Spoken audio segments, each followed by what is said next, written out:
Good afternoon, class. Today we are going to be reading a story together as a class. So who here likes to read?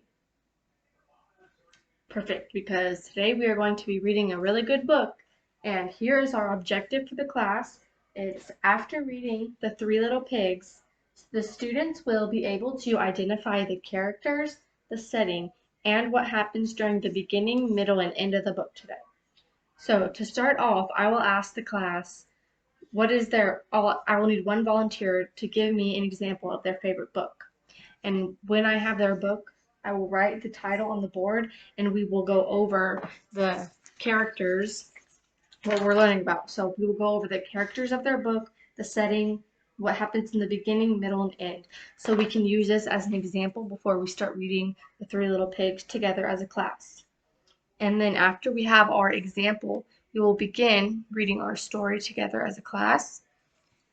And it is The Three Little Pigs. So I will read this book to the class. It's called The Three Little Pigs. Once upon a time, there was an old mother pig who had three little pigs, and there was not enough food to feed them. So when they were old enough, she sent them out into the world to seek their fortunes. The first little pig was lazy. He didn't want to work at all, and he built his house out of straw. The second little pig worked a little bit harder, but he was somewhat lazy too, and he built his house out of sticks. Then they sang and danced and played together the rest of the day. The third little pig worked hard all day and built his house out of bricks. It was a sturdy house, complete with a fine fireplace and chimney. It looked like it could withstand the strongest winds. The next day a wolf happened to pass by the lane where the three little pigs lived, and he saw the straw house, and he smelled the pig inside. He thought the pig would make a mighty fine meal, and his mouth began to water. He knocked on the door and said, little pig, let me in, let me in." But the little pig saw the wolf's big paws and through the keyhole, so he answered back, "No, no, no, not by the hairs on my chinny chin chin." Then the wolf showed him his teeth and said, "Then I'll huff, and I'll puff, and I'll blow your house down." So he huffed and he puffed, and he blew the house down. The wolf opened his jaws very wide and bit down as hard as he could. But the first little pig escaped and ran away to hide with the second little pig. The wolf continued down the lane and passed by the second house made of sticks. He saw the house and he smelled the pigs inside, and his mouth began to water again as he thought about the fine dinner that they would make. So he knocked on the door and said, little pigs, let me in, let me in."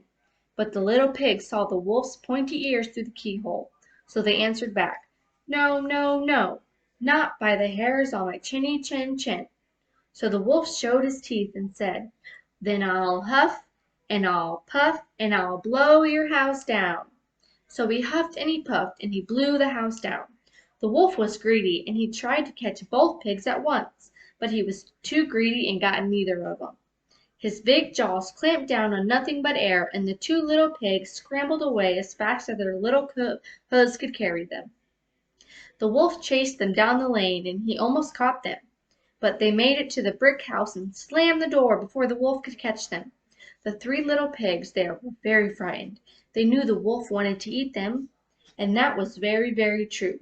The wolf hadn't eaten all day, and he had worked up a large appetite chasing the pigs around, and now he could smell all three of them inside, and he knew that the three little pigs would make a lovely feast.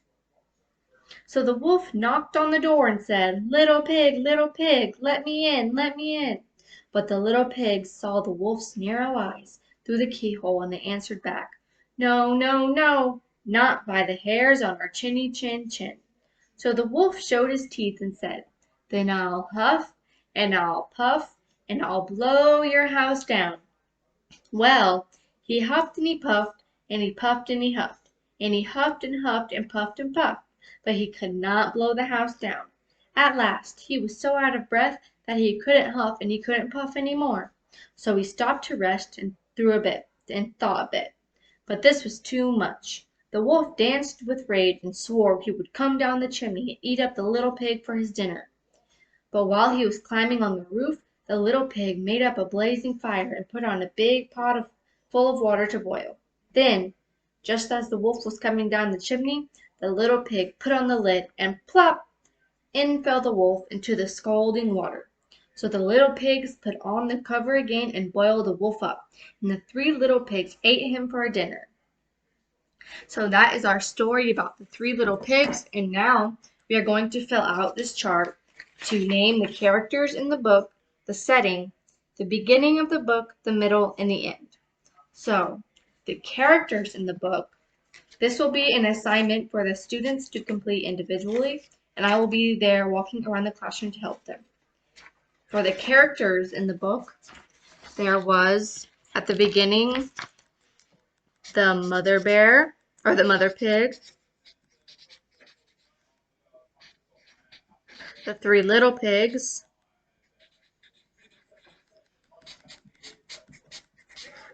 and the wolf.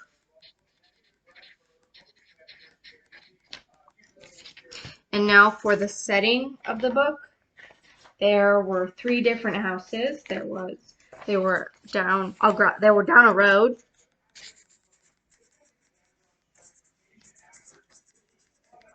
They were at a straw house,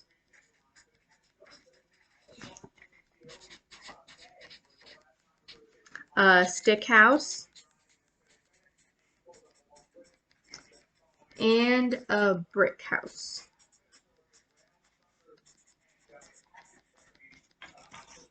And at the beginning of the story, the three little pigs, they were building their own houses. So we'll write that down.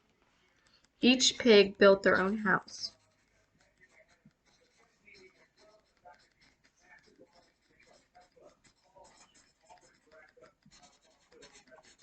And during the middle of the story, I would say the middle of the story is the wolf going to each house and trying to eat them. Wolf going to each house and trying to eat them. And the ending, our very last slot, the ending of the story would be the little pigs eating the wolf.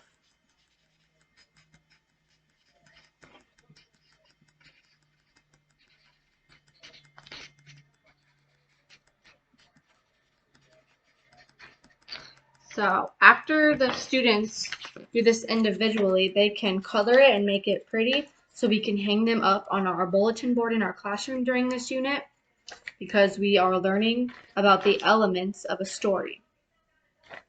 And now, so the class did excellent during this activity, great job, and tomorrow we will be working on more elements of a story, so we will be learning about the theme and the point of view. Thank you.